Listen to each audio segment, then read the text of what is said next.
এডিআৰিৰ পৰীক্ষাও খুব সুন্দৰ কৰি পাৰ হৈ গ'ল। তৃতীয় বৰ্গৰ চাকৰিৰ পৰীক্ষা সমাপন হ'ল। প্ৰথমটো পৰীক্ষাৰ এনসাৰ কিউ আহিলে প্ৰায় ৮০,০০০ ল'ৰা ছোৱালীয়ে OMR চিটটো সেৱাক আবেদন কৰি সংগ্ৰহ কৰিলে। প্ৰথম পৰীক্ষাৰ OMR চিট যদি আপোনালোকে বিচাৰে সেৱাক আপোনালোকে আবেদন কৰিলে এদিনৰ ভিতৰতে এই OMR সমূহ আপোনালোকে পাব পাৰিব। এতিয়া মোক বহুতে প্ৰশ্ন কৰিছে যে দ্বিতীয়টো পৰীক্ষাৰ এনসাৰ কি কেতিয়া আপলোড কৰা হ'ব।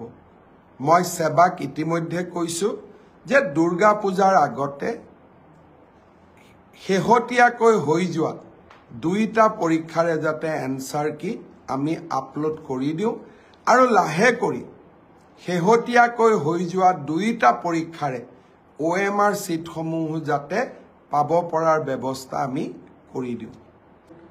আজিৰ পৰা পুলিচৰ ৰিক্ৰুটমেণ্টটো আৰম্ভ হ'ল।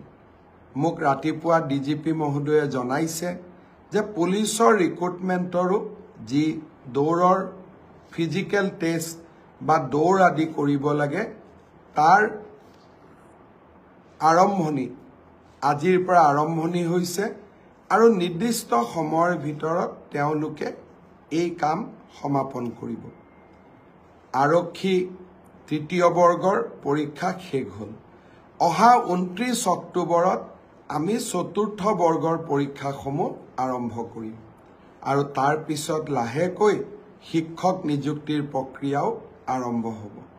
মই এডিআৰিৰ তৃতীয় বৰ্গৰ পৰীক্ষা ইমান সুন্দৰকৈ সফল হ'ল তাৰ বাবে এডিআৰিৰ পৰীক্ষাৰ লগত জড়িত আটাইকে মই ধন্যবাদ আৰু কৃতজ্ঞতা জনাইছো। মোক বহুতে সুধিছে যে মিউচুৱেল ট্ৰান্সফাৰৰ ব্যৱস্থা কেতিয়া আৰম্ভ হ'ব। অহা 2-3 দিন 4 দিনৰ ভিতৰতে মই পৰ্টেলটো আপোনালোকৰ বাবে আগবঢ়াই দিম যাতে তৃতীয় আৰু চতুৰ্থ বৰ্গত আমি মিউচুৱেল ট্ৰান্সফাৰৰ কামো আৰম্ভ কৰিব পাৰোঁ। কোনোবাই আকৌ বিচাৰিছে নহয় মোক এটা ডিপাৰ্টমেণ্টৰ পৰা আন এটা ডিপাৰ্টমেণ্টলৈ যাব দিব লাগে। তেনেকুৱা ব্যৱস্থা চৰকাৰত নাথাকে। মুখ্যমন্ত্ৰীৰ আত্মনিৰ্ভৰ অসম আঁচনিৰ প্ৰথম পৰ্যায়ত আমি 25,000 যুৱক যুৱতীলৈ আৰ্থিক সাহায্য আগবঢ়ালোঁ।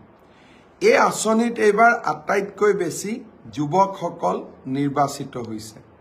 মই ইলেকশ্যনৰ মিটিঙত গ'লে যুৱকসকলে মোক প্ৰায়ে কয় যে মামা আমাৰ বাবে একো আঁচনি নাই নেকি।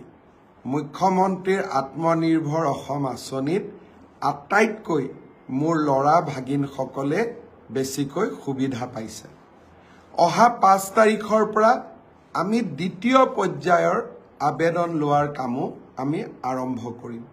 যিসকলে সঁচাকৈয়ে ব্যৱসায় কৰিব খোজে উদ্যোগ স্থাপন কৰিব খোজে তেওঁলোকৰ বাবে 2 লাখ টকাৰ সঁচাকৈ ই এটা ডাঙৰ প্ৰয়োজনীয়তা পূৰণ কৰে। বহুতে মোক হোৱাটছআপত লিখিছে যে এই 2 লাখ টকাই আমাক বহুত সহায় কৰিব। মই প্ৰথম আপোনালোকক 1 লাখ টকা দিম। 1 লাখ টকাৰ সদ্ব্যৱহাৰ হ'লে আপোনালোকে 2 লাখ টকা পিছৰ ইনষ্টলমেণ্ট 1 লাখ টকা আপোনালোকে পাব পাৰিব।